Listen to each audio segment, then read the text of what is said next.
I didn't think anything could make my day worse than it already was.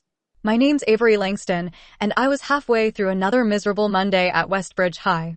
Tests, club meetings, and the ever-looming presence of Max Harper were a perfect storm to ruin my mood.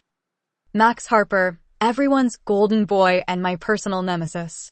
He's the kind of guy who could charm his way out of anything. Teachers gave him the benefit of the doubt, girls flocked to him like he was a rock star, and even the principal found his antics amusing. To me, though, Max was nothing more than a self-centered egomaniac who lived to make my life harder. That day, he'd stolen my seat in the library during study hall, claimed my favorite table in the cafeteria, and accidentally knocked my books off my desk. So when he cornered me in the courtyard after school, still smirking like he owned the place, I was ready to explode. "What's your problem, Harper?"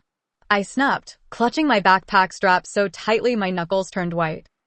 "Relax, Langston," he drawled, that irritatingly cocky grin plastered on his face. "You're so uptight all the time. You should try smiling once in a while." Before I could unleash the tirade building in my chest, the storm hit. Dark clouds rolled in faster than I'd ever seen, and a sharp crack of lightning lit up the sky.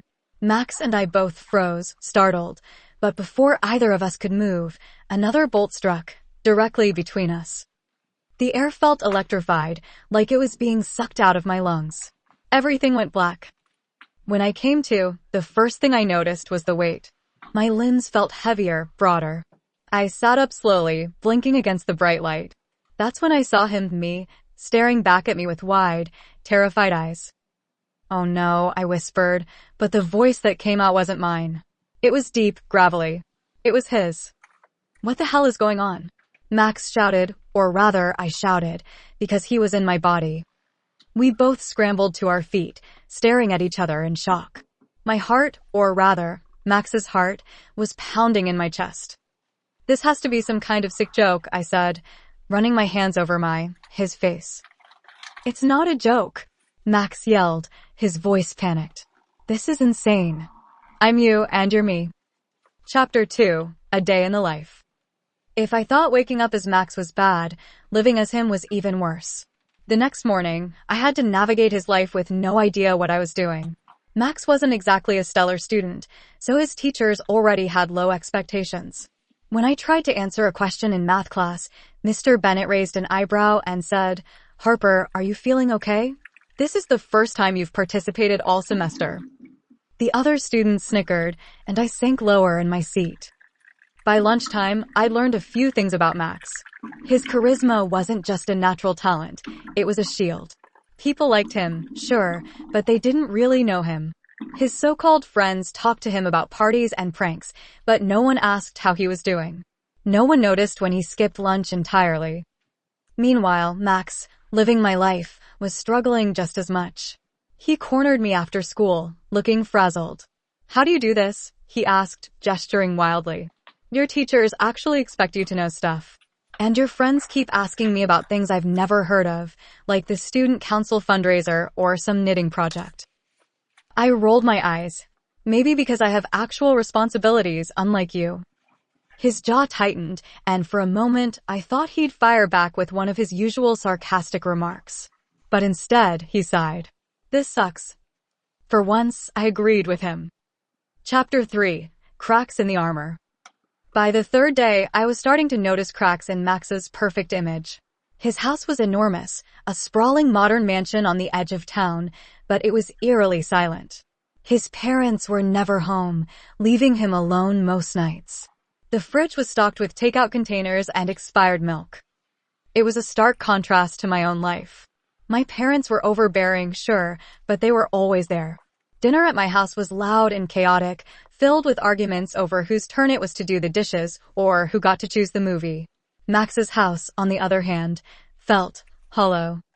That night, I found myself scrolling through his phone, trying to make sense of his world.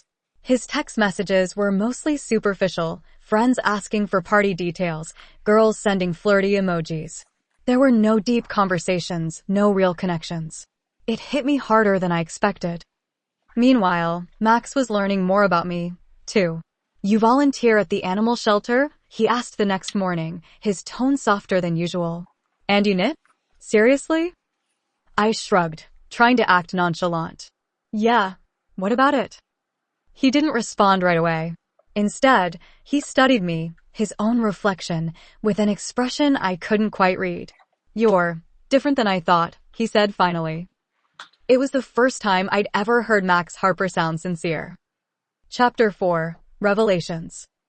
By the time Friday rolled around, Max and I had settled into an uneasy truce. We spent most of our free time together, trying to figure out how to fix this mess. But in between brainstorming sessions, we started talking, really talking. Why do you act like you don't care about anything? I asked one afternoon as we sat on the bleachers after school. He shrugged, kicking at a loose pebble. Because if people think you care, they'll use it against you. I frowned, taken aback. That's sad. He glanced at me, his expression unusually serious. Yeah, well, it works. I wanted to argue, to tell him he didn't have to live like that, but something stopped me.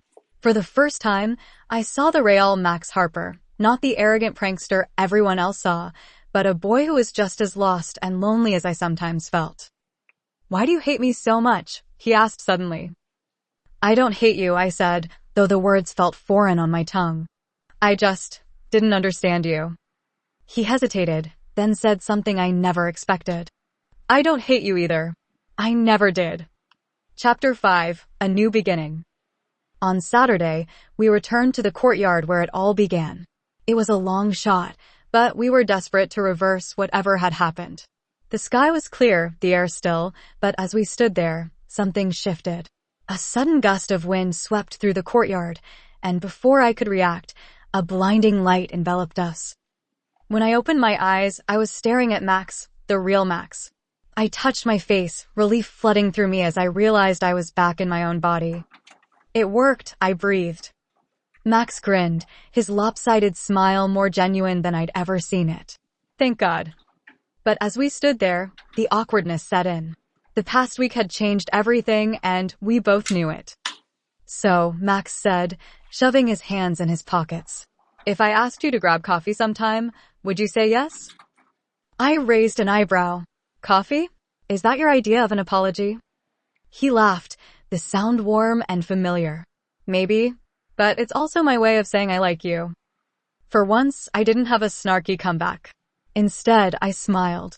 Okay, Harper, coffee it is. And just like that, the rivalry that had defined us for so long transformed into something new, a connection neither of us saw coming, but both of us were ready to explore.